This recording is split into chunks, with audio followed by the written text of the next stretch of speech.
Hi అండి, welcome to ఇంటివంట తిందాం ఆరోగ్యంగా ఉందాం. I'm Vishala and my sister.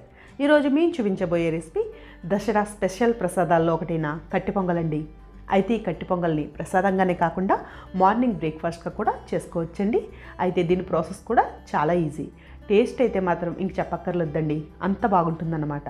మరైతే దీని ప్రాసెస్లోకి వెళ్ళే ముందు మా ఛానల్ని సబ్స్క్రైబ్ చేసుకోండి, అలాగే లైక్ చేసి మాకు సపోర్ట్ చేయండి.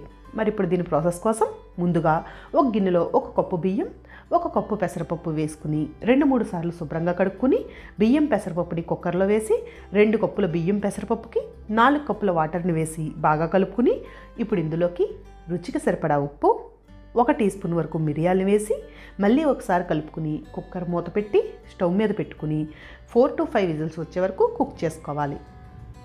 అయితే ఇక్కడ మిరియాల్ని డైరెక్ట్గా వేసుకున్నా పర్వాలేదండి, లేదంటే కచ్చాబచ్చాగా దంచి వేసుకున్నా పర్వాలేదు. ఇప్పుడు కుక్కర్లోని ప్రెషర్ అంతా పోయిన తర్వాత మూత తీసుకుని కుక్ అయిన అన్నం పెసరపప్పుని గరిటెతో ఈ విధంగా మెత్తగా మెదుపుకోవాలి. ఇలా మెదుపుకున్నాక మీకు ఏమైనా ఈ మిశ్రమం కాస్త దగ్గరగా ఉన్నట్లు అనిపిస్తే కనుక కొద్దిగా హాట్ వాటర్ని యాడ్ చేసుకుని జారుడుగా కలుపుకోవచ్చండి. అయితే ఇక్కడ హాట్ వాటర్నే యాడ్ చేసుకోవాలి, నార్మల్ వాటర్ని అస్సలు యూజ్ చేయకండి. ఇప్పుడు మళ్ళీ స్టవ్ ఆన్ చేసుకుని పోపు ప్యాన్ పెట్టుకుని దానిలోకి 3 టేబుల్ స్పూన్ల నెయ్యిని వేసుకోవాలి. నెయ్యి ప్లేస్లో ఆయిల్ అయినా యూజ్ చేసుకోవచ్చండి.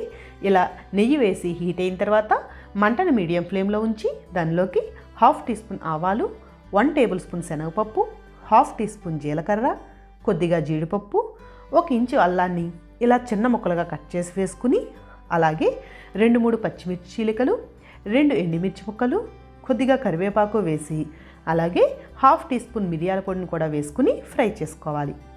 ఇవి ఫ్రై అయ్యాక 1/4 టీ స్పూన్ కన్నా తక్కువగా ఇంగువను వేసుకుని కొద్దిగా ఫ్రై అవనిచ్చి స్టవ్ ఆఫ్ చేసుకుని ఈ పోపుని అన్నం పెసరపప్పు మిశ్రమంలో యాడ్ చేసుకోవాలి. ఇక్కడ ఇంగువ ఇష్టం లేనట్లయితే కనుక స్కిప్ చేసేయండి. ఇలా పోపును వేసుకుని బాగా కలుపుకున్నాక రెడీ అయిన పొంగల్ని ఒక బౌల్లోకి తీసుకోవాలి. అంతేనండి, నవరాత్రి ప్రసాదాల్లో ఒకటైన కట్టె పొంగలి ఎంతో ఈజీ మెథడ్తో చాలా రుచిగా రెడీ అయింది. మరి ఈ కట్టె పొంగల్ని మీరు కూడా ట్రై చేసి ఎలా వచ్చిందో ఫీడ్బ్యాక్ని కామెంట్ రూపంలో మాకు తెలియచేయండి. Thanks for watching.